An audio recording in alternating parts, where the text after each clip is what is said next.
नमस्कार, स्वागत है आपका बिहार समाचार में। आज बिहार वालों के लिए बड़ी खबरें आ रही है। मुख्यमंत्री जी ने बिहार वालों के लिए बड़ी घोषणाएं कर दी है। खुशखबरी है आज। तो आज की बिहार की गर्मा गर्म और बड़ी खबरों पर बात करने से पहले आपसे एक छोटी सी अनुरोध है, कृपया वीडियो को एक प्यारा सा लाइक अवश्य कर दीजिएगा। आपका लाइक करना ही हमारी मेहनत का फल होता है। मुख्यमंत्री नीतीश कुमार जी ने बिहार वालों के लिए खुशखबरी दे दी है। मुख्यमंत्री जी ने ऐलान कर दिया है कि बिहार के गरीब भूमिहीन स्वर्णों को अब जमीन मिलेगा। देखिए, बिहार में अब गरीब स्वर्णों को बसने के लिए 3 डिसमिल जमीन दिया जाएगा और इसको लेकर बिहार विधानसभा में सारे कानून नियम बन गए हैं। नीतीश सरकार ने कहा है कि जिन लोगों को बिहार में रहने के लिए अपनी जमीन नहीं है, उन्हें सरकार की तरफ से 3 डिसमिल जमीन मिलेगा और अगर जरूरत पड़ी तो सरकार ऐसे लोगों को जमीन खरीद करके दे देगी। साथ ही मुख्यमंत्री जी ने पीएम आवास को लेकर भी बड़ी घोषणा कर दी है। मुख्यमंत्री जी का कहना है कि बिहार के हर गरीब का अपना घर होना चाहिए। जिनको अभी तक पीएम आवास नहीं मिला है, उनको जल्दी से पीएम आवास दिया जाए। बिहार में सबको घर मिलना चाहिए, कोई भी नहीं छूटना चाहिए। साथ ही मुख्यमंत्री जी ने यह भी घोषणा कर दी है कि मान लीजिए किसी को पीएम आवास मिल जाता है और उसके पास जमीन नहीं है घर बनाने के लिए, तो मुख्यमंत्री वास स्थल क्रय सहायता योजना के तहत उनको 60,000 रुपए दिए जाएंगे जमीन खरीदने के लिए। एक बुरी खबर है कि लालू यादव की तबीयत काफी ज्यादा खराब हो गई है। लालू यादव की किडनी अब पूरी तरीके से खराब हो रही है।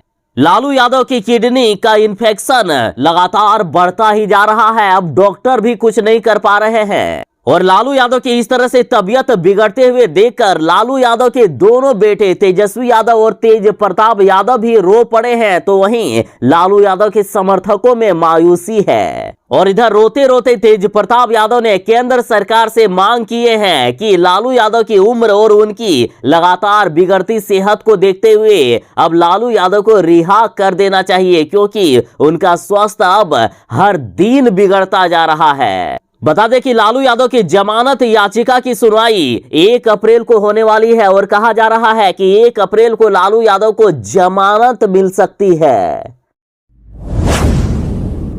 मुख्यमंत्री जी कहते हैं कि हमने महिलाओं के कहने पर बिहार में शराबबंदी लागू की है, लेकिन देखिए एक रिपोर्ट में बड़ा खुलासा हुआ है कि बिहार में महिलाएं भी काफी मात्रा में शराब पीती है। देखिए, बिहार में शराबबंदी है, उसके बावजूद बिहार में कई अन्य राज्यों से ज्यादा शराब की खपत हो रही है वर्तमान में। इतना ही नहीं, महाराष्ट्र, तेलंगाना और गोवा की तुलना में बिहार में शराब की खपत आज भी ज्यादा है, जबकि बिहार में आज शराबबंदी है। बिहार में शराबबंदी का दिलचस्प पहलू यह भी है कि यहाँ सिर्फ पुरुष ही नहीं शराब पीते हैं, बल्कि महिलाएं भी बिहार में शराब पीती है। बिहार में शराब की शौकीन है। बिहार में पुरुषों के मुकाबले महिलाएं भी जमकर दारू पी रही है और ये आंकड़े नेशनल फैमिली हेल्थ सर्वे की हालिया रिपोर्ट में जारी हुआ है।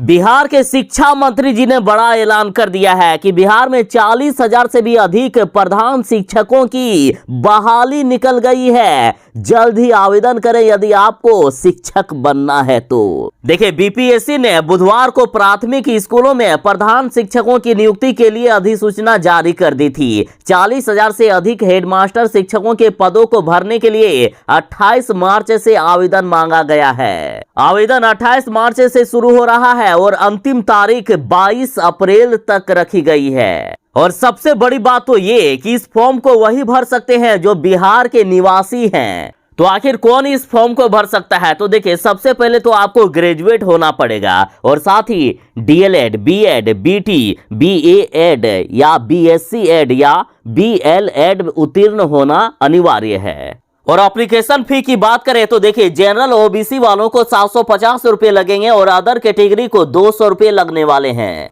एज लिमिट की बात करें तो मिनिमम कुछ भी नहीं रखा गया है और मैक्सिमम 60 साल रखा गया है। और इस फॉर्म को भरने के लिए आप बिहार सरकार की ऑफिशियल वेबसाइट www.bpsc.bih.nic.in पर जा सकते हैं या वीडियो के डिस्क्रिप्शन में दिए गए लिंक पर क्लिक करें।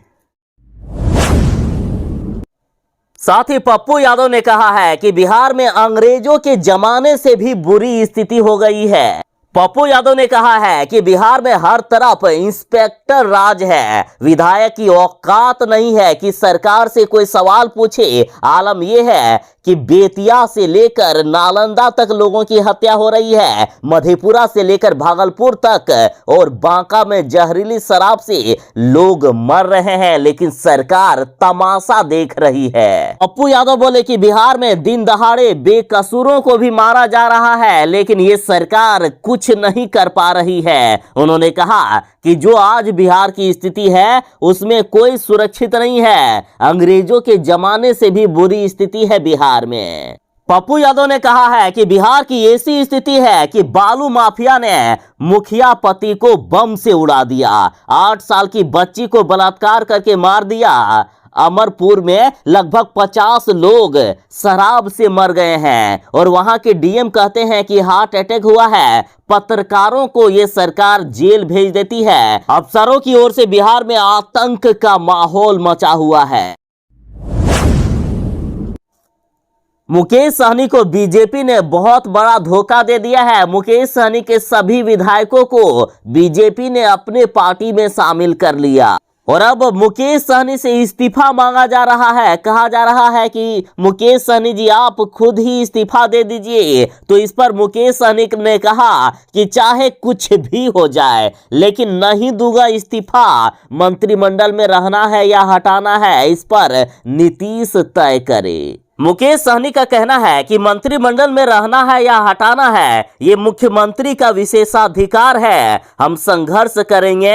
बीजेपी ने जदयू के भी 6 विधायकों को तोड़ा था, हमारे तो 4 ही हैं, अगली बार हमारे 40 जीतेंगे। मुकेश सहनी बोले कि चाहे कुछ भी हो जाए मैं इस्तीफा नहीं दूंगा। साथ ही वे बोले कि आरक्षण के लिए मैं अंतिम सांस तक लड़ूंगा।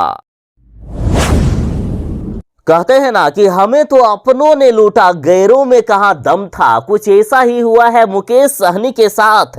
मुकेश सहनी के सभी विधायकों को बीजेपी वालों ने अपने पार्टी में शामिल कर लिया है। तो इधर पार्टी में फूट के बाद पुष्पा स्टाइल में बोले हैं मुकेश सहनी कि नहीं मानता किसी को शहंशाह, झुकूंगा नहीं। मुकेश सहनी बोले कि हमें बिहार की जनता के लिए काम करना है, जब तक मेरे शरीर में सांस है अपने समाज के लोगों के हक अधिकार के लिए लड़ाई लड़ता रहूंगा, किसी के सामने कभी नहीं झुकूंगा, चाहे दुनिया का कोई भी ताकत क्यों ना हो, कंधे से कंधे मिलाकर चल सकता हूं। साथ ही मुकेश सहनी ने बीजेपी से कहा है कि यदि 4 बात हम आपकी मानते हैं तो 4 बात मेरी भी आपको माननी पड़ेगी। अगर आप कहेंगे कि मैं शहंशाह हूं तो मैं दुनिया में, धरती में किसी को भी शहंशाह मानने के लिए तैयार नहीं हूं।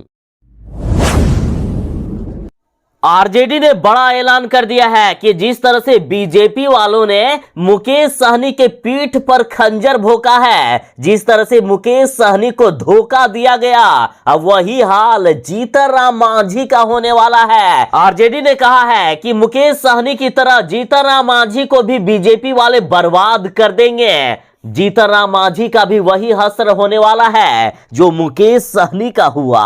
आरजेडी ने कहा है कि बीजेपी ने मुकेश सहनी के तीनों विधायकों को अपने पार्टी में शामिल करके गलत किया है और अब आरजेडी ने कहा कि अब जीतन राम मांझी की बारी है। जीतन राम मांझी का भी वही हाल होने वाला है। भारतीय जनता पार्टी का चाल, चरित्र और चेहरा रहा है कि मतलब निकल गया तो पहचानते भी नहीं है।